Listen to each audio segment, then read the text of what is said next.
There's a kind of silence that isn't empty. It's the kind that speaks louder than words. You've felt it before, when someone insulted you, and instead of answering, you simply looked at them and said nothing. That silence, my friend, wasn't weakness. It was control. I once met a man in his 60s who told me, "I wasted half my life trying to prove myself to people who didn't even matter." He said it with a faint smile, the kind that comes after years of learning the hard way. He used to argue with everyone, co-workers, family, even strangers online. He thought if he didn't defend himself, he'd look small. But all it did was drain his peace. It took him decades to realize, your dignity doesn't need noise to be real. The Stoics taught that what we control is limited. Mostly it's our own mind. Marcus Aurelius once wrote, "The best revenge is to be unlike your enemy." And what's more unlike anger than silence? When you stay silent, you refuse to let someone else pull your strings. It's a quiet rebellion against provocation, against ego, against the need to win every battle. You become untouchable, not because you don't feel, but because you choose not to be ruled by what you feel. Imagine this. Someone tries to humiliate you in public. They expect a reaction, a flare of anger, a sharp comeback. But you don't give them that satisfaction. You breathe, and you walk away. That silence unsettles them more than any insult could. It tells them, I am not here to perform for your chaos. Silence is not about suppressing your truth. It's about protecting your energy until it's worth speaking. Sometimes the most dignified thing you can do is to let the noise burn itself out without you.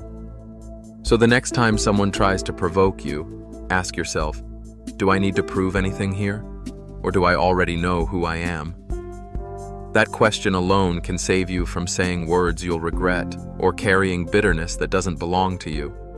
If this message resonates with you, if you've ever learned to guard your peace instead of your pride, you're already practicing the Stoic way. Take a moment, breathe, and remember, your silence is a language of strength. And if you found value here, stay with me. Like, subscribe, and share this with someone who's learning the same lesson, to let silence guard their dignity. Part 2. Silence as strength. Most people mistake silence for surrender. They think if you don't argue back, you've lost. But the truth is, silence isn't submission. It's self-command. A friend of mine, a retired firefighter, once told me something that stayed with me. He said, "When the flames rise, the loudest one burns out first. The calm one survives." He wasn't just talking about fires. He was talking about life. In his younger days, he was quick-tempered. He thought shouting made him strong. But years of watching chaos taught him a deeper truth. The ones who stay calm when others panic are the ones who truly lead. That's what silence does. It trains your mind to stay still even when the world shakes around you. The Stoics called this ataraxia, tranquility of the soul. It's not something you fake. It's something you earn, one choice at a time, by refusing to be dragged into every argument, every storm, every noise demanding your attention. Epictetus said, "No man is free who is not master of himself." Freedom doesn't mean saying whatever you want. It means not being forced to speak when you shouldn't. When you can stand in silence while being misunderstood. That's strength. When you can walk away from gossip, slander, or provocation. That's mastery. And when you can hold your peace even when your ego screams for attention. That's wisdom. Silence protects you from reacting out of pride. It gives you space to see things as they are, not as your emotions paint them. Have you noticed how people who talk less often see more? It's because they're not busy proving themselves. They're observing, learning, conserving energy. In a noisy world, silence becomes a kind of armor. Not the kind that isolates, but the kind that shields your spirit from being consumed by every passing conflict. You begin to realize that most noise isn't personal. It's projection. People lash out because they're carrying storms inside them. Why let their storm soak your peace? Next time someone tries to provoke you, try this simple exercise. Pause, breathe. Ask yourself, is this worth my inner calm? Most of the time, it's not. Silence doesn't mean weakness. It means you've grown beyond the need to explain yourself to everyone. It's the sound of self-respect. If this reflection stirs something in you, let it linger. Maybe think of a moment when staying silent saved you from regret. And if you believe the world could use a little more calm strength, I invite you to like this video, subscribe, and share it with someone who's learning to choose silence over noise. Part 3. The dignity of restraint. There's a kind of courage that doesn't roar. It whispers, quietly, inside you, saying, "Not every battle deserves my sword." I remember a woman in her late 50s who came to one of my talks on Stoicism. She told me how, after a bitter divorce, she spent years defending herself from gossip. Every rumor, every whisper, felt like an attack on her worth. She tried to correct them all, until one day, she simply stopped. She said, "When I quit explaining myself, people lost interest in their lies." That's restraint. It's not indifference, it's clarity. You stop reacting because you finally understand that your peace is too expensive to trade for someone else's misunderstanding. The Stoics saw dignity not as pride, but as self-governance, the ability to stay composed when the world misjudges you. Marcus Aurelius wrote, "Waste no more time arguing about what a good man should be one." That line still cuts deep, doesn't it?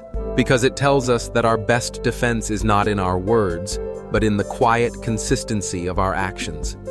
When you practice restraint, you stop needing to prove your innocence or your value to others. Your dignity begins to speak for you. Through calmness, patience, and steady behavior, you realize that time, not argument, is the ultimate judge. I once worked with a man who was fired unjustly after decades of loyal service. He could have sued, could have shouted. Instead, he wrote a short note to his team. "I hold no anger. I will let time reveal the truth." Years later, the same company apologized and asked him to return, not because he fought, but because his silence made them see what kind of man he truly was. That's the quiet dignity of restraint. It doesn't seek revenge, it invites reflection. When you no longer need to defend your character, people start to notice your strength. But restraint is hard. It asks you to swallow your pride and trust the long view. And that's why so few people master it, because it's easier to react than to rise above. Yet, every time you hold back an unnecessary word, every time you choose peace over being right, you polish your soul a little more. Think of a time someone misunderstood you. Did arguing fix it? Or did silence, in the end, protect your energy better? Restraint teaches you this. Your dignity is not something others can give or take. It's something you maintain through discipline. Even when your heart aches for justice, your silence can still be noble. And sometimes, silence is the most eloquent answer you'll ever give. If you've ever chosen calm over chaos, if you've learned that your reaction is your real power, then you already walk the Stoic path. Let's keep walking it together. Like, subscribe, and share this with someone who's learning the same art, the art of restraint, the quiet strength that guards true dignity. Part 4. When silence becomes wisdom. Silence can start as a choice, but if you stay with it long enough, it becomes understanding. Not the cold kind that keeps you distant, but the kind that makes you see things clearly for the first time. A few years ago, I worked with a man named Robert. He had just retired after 40 years in management.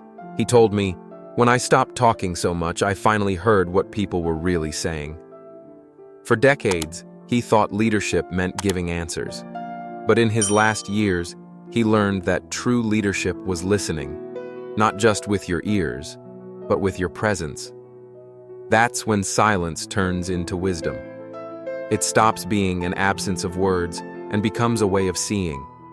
When you stop rushing to speak, you begin to notice patterns in people, in life, in yourself.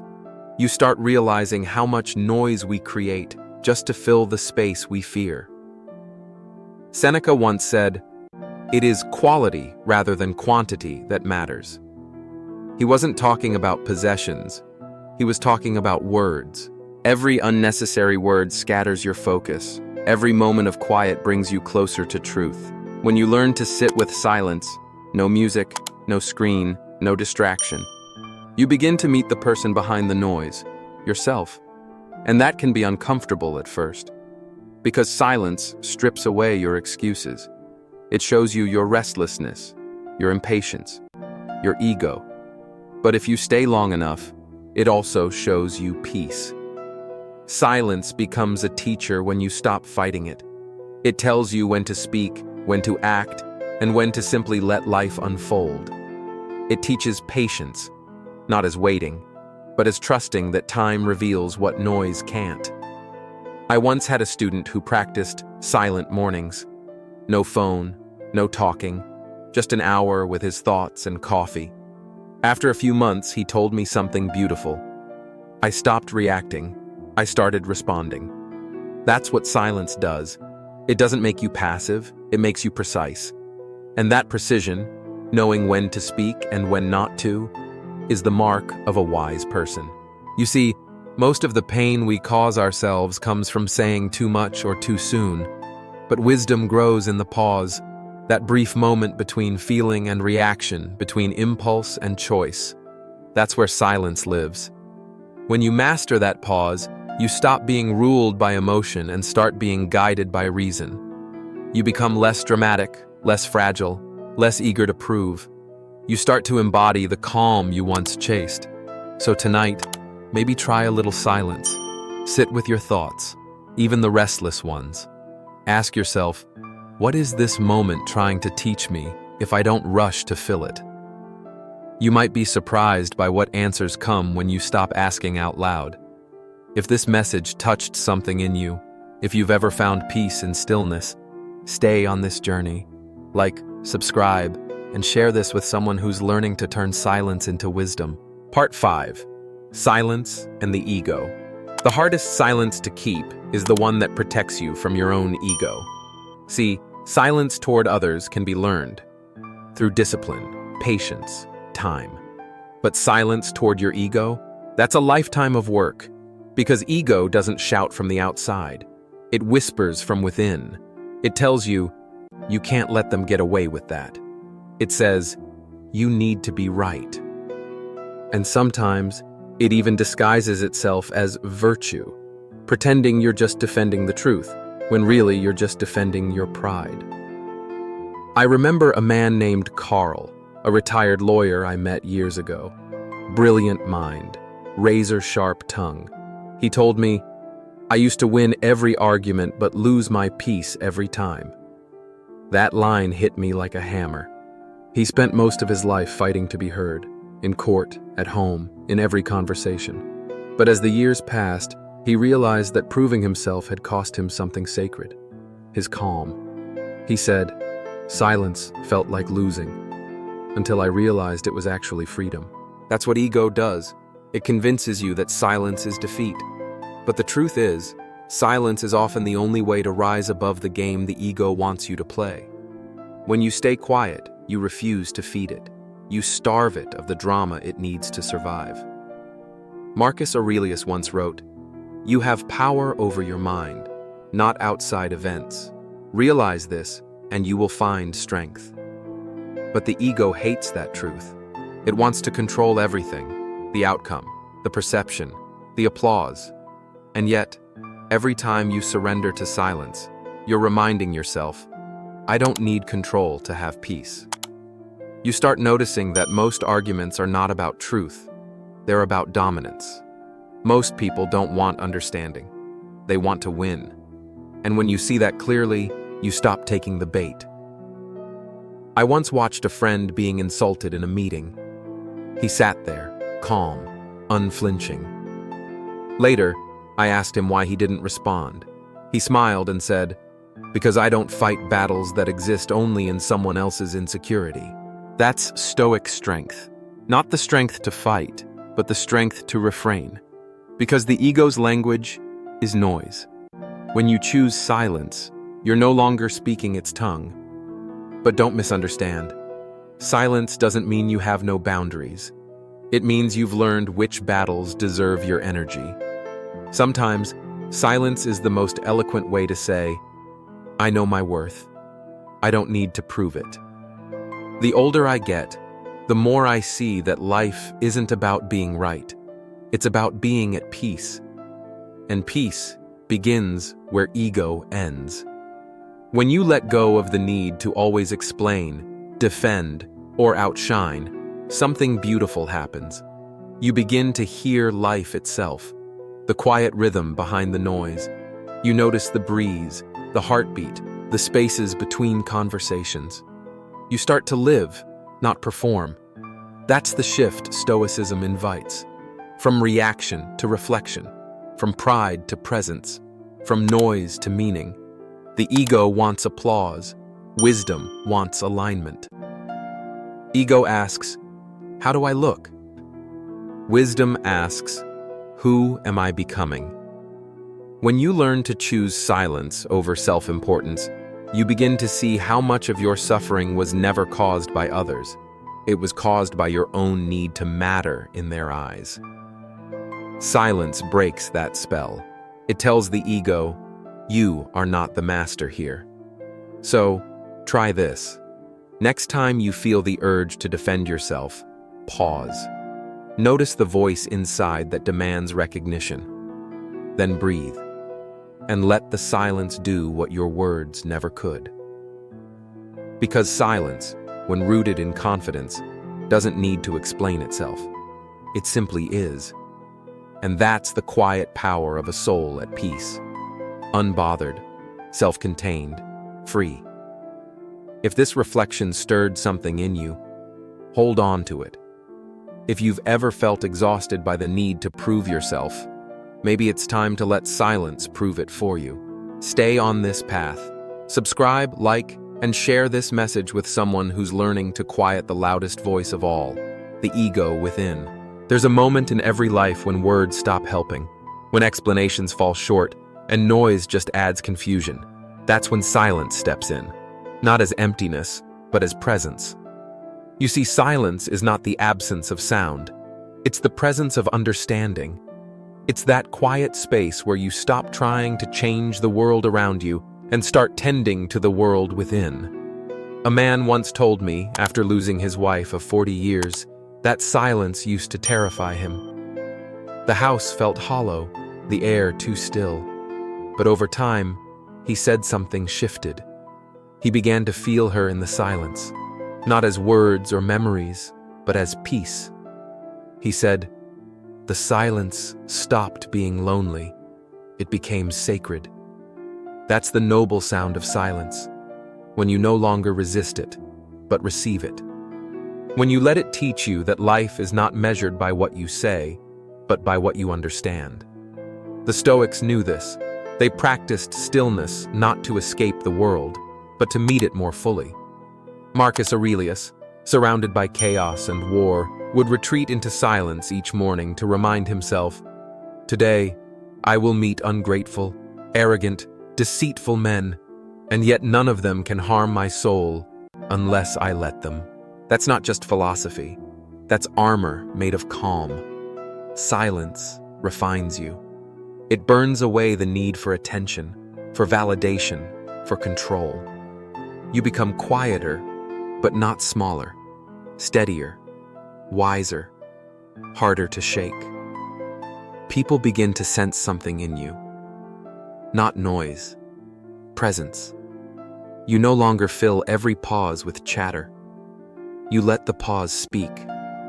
In that space, dignity lives. Because dignity isn't loud, it's composed. It doesn't seek to convince. It simply is. And maybe that's what this whole Stoic way of silence has been about. Learning that you don't need to be louder to be heard. You just need to be still enough to listen. To life. To others. To your own conscience. Try this. Next time someone misunderstands you, don't rush to correct them. Let your life speak. Let your calm be your statement. The truth doesn't need a defense, it just needs time. When you practice that, silence stops being a shield. It becomes your signature. It says, I know who I am. I don't need noise to prove it. So tonight, as you turn off the lights and the world quiets down, take a breath and listen. That silence around you, that's not emptiness. That's peace waiting to be noticed. If this message resonated with you, if you're walking this path of inner calm and quiet strength, let's keep walking it together. Like this video, subscribe to the channel, and share it with someone who's learning, like you, to let silence guard their dignity. Because sometimes the most powerful sound in the world is the one you don't make. In the end, silence is not emptiness. It's wisdom resting in peace. Let it guard your dignity, guide your heart, and keep your soul free. If this message resonates with you, take a moment to like, subscribe, and share it with someone who values quiet strength. Together, let's walk the Stoic path, calm, wise, and unshakable.